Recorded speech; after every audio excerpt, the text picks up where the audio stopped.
Land degradation and conservation. Now, what are the causes of land degradation? Land degradation means that the fertility of the land is losing up and land is becoming more of a wasteland. So, what are the causes of land degradation? Deforestation, overgrazing, which is done by the animals, then mining, over irrigation, mineral processing of industries. Now, apart from these the factors, there are the natural factors also playing for responsible for land degradation. That means soil erosion, erosion caused by soil, by water, by wind. So they are also equally responsible for land degradation. Now, what is deforestation? Deforestation means cutting down of trees, and because of cutting down of trees, the roots are not there to hold the soil, keep it intact on the place, so water can wash away the top layer of the soil. Overgrazing. What happens in overgrazing? The animals eat the grasses, and while eating the grasses, they uproot the grass and they take out the upper layer of the soil. So again, the water washes off when there is rainfall. The water washes off the upper layer, and hence we have the removal of the topsoil. So this is this leads to degradation of the land. Then in mining, after mining is done, it leaves scars on the land, and this mining means we have to dig up deep inside the soil. So this is again going to degrade the soil. So in a way, mining although is useful, but it is actually degrading the condition of the soil. Then over irrigation. Now, over irrigation means irrigation is although important for our growing up of crops. We need to water the crops, but then excess of water that wipes out the topsoil. So over irrigation is again not very useful. It's not very useful, especially in the states of Punjab, Haryana, where rice and wheat is grown on a large scale. There the farmers, they leave their field covered with the water for long time, and because of that, what happens? The fertility of the topsoil is lost. Okay, then we have the mineral processing industries. So mineral processing industries, they produce a lot of dust which goes and settles down on the soil, on the top layer of the soil, and this also reduces the fertility of the soil. So that is again degrading the soil and making it more alkaline. Okay, so if these are the causes of degradation, then what will be the cause? What will be the causes for conservation? So we will just do the opposite of these things in order to conserve the soil. So what are the measures to stop degradation or measures to conserve? So now this, remember this here, land degradation, you can get a question. So question is normally framed from this area. Okay, either write the causes of land degradation or what are the conservative measures. So for degradation, we need to plant more trees. Therefore, afforestation is one measure of conservation. Okay.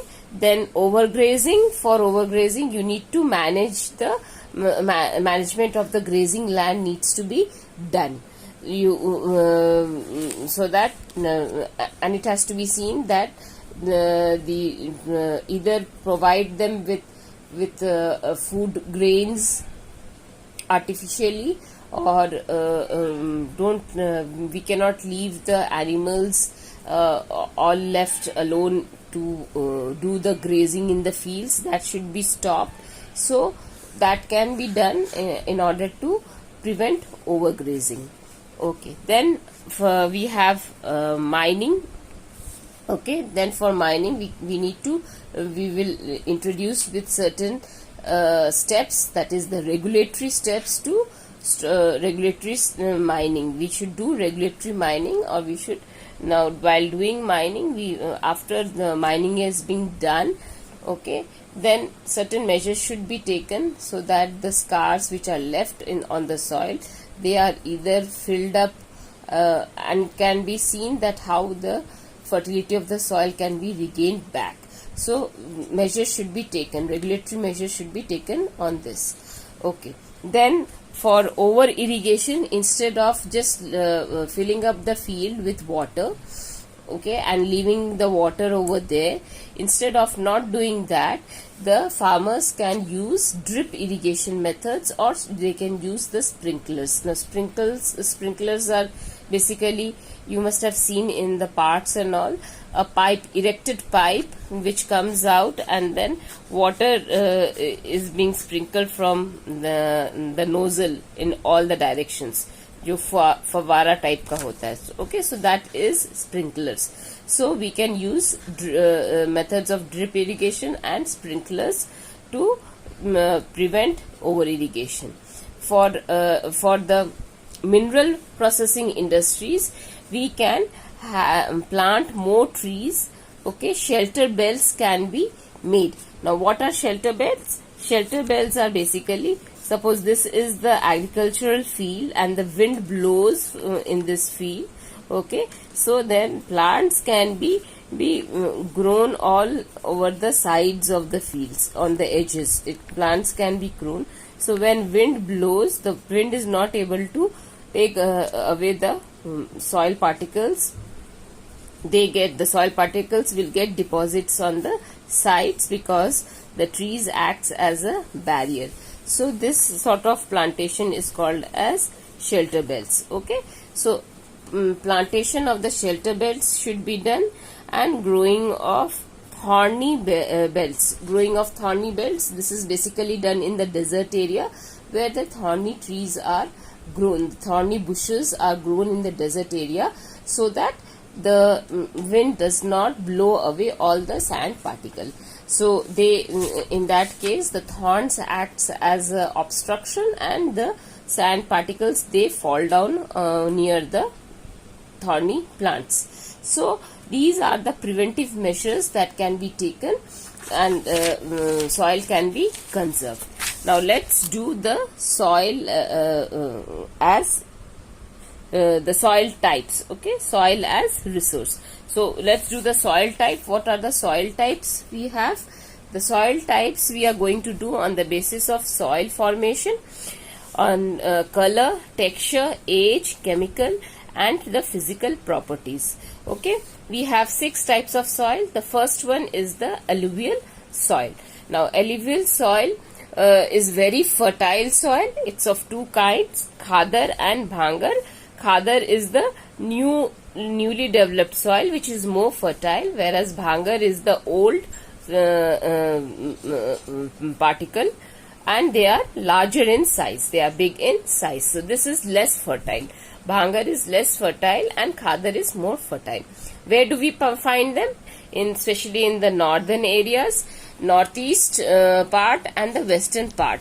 And wherever we find the alluvial soil, these areas are highly populated areas because you can grow a number of crops over there.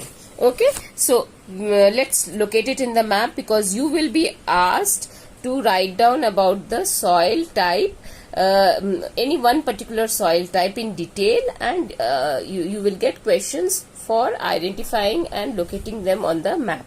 So alluvial soil, we find it over here. This is the northern plain.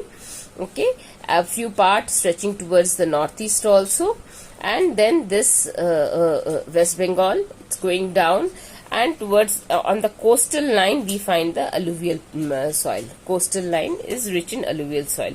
So this is the mapping of alluvial soil. Now you need to do a practice, because this question from type of soil is definite. You are going to definitely get questions on type of soil. Okay, then crops grown, wide variety of crops can be grown. Okay, the next soil is the black soil or the regur soil. Okay, so the other name for black soil is regur soil. what is grown? Cotton is most important, you know. Areas where the black soil is found. Now the black soil is found basically in this Maharashtra, Gujarat. This belt is for black soil.